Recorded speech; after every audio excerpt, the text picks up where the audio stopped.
آپ اڈیالہ جیل آئی ہیں، آپ کو اس ٹائم اندر نہیں جانے دیا جا رہا، تو آپ کیا کہیں گے اس پہ؟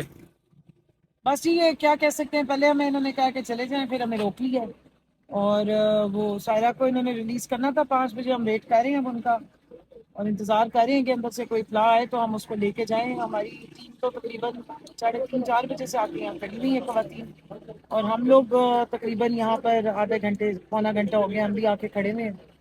تو یہ ابھی ان کا جو عملہ یہاں پہ باہر کھڑا ہوا ہے وہ بالکل تعاون نہیں کر رہا اور کافی تنگ کر رہا ہے. میڈم کیا وجہ تاخیر کی اس میں؟ ابھی تک ریلیز نہیں کیا گیا جبکہ آرڈر کچھ بھی ہو بتا گیا. بھی نہیں رہے ہیں اور اندر بھی نہیں پیغام بھجوا رہے ہیں اور نہ جانے دے رہے ہیں. تو ہم انتظار کر رہے ہیں کہ کوئی رابطہ ہمارا کرائے اور تاکہ ہم اس کو بچی کو لیں اور لے کر اس کو گھر جائیں. وہ پہلے بھی ایک دن پورا خام میں اس کو جیل میں رات کو رکھا گیا ہے اور صبح 9:30 بجے سے اس کے بیل کے آرڈرز ہوئے ہیں. تو اصولاً تو ان کو اجازت دینی چاہیے تھی. اب پتہ نہیں ان کے کیا پروسیجرل ایشوز ہیں. جب اٹھانا ہوتا ہے تو کوئی مسئلہ نہیں ہوتا ہے، جب چھوڑنا ہوتا ہے تو 100 قسم کے مسئلے ڈال رہے ہیں.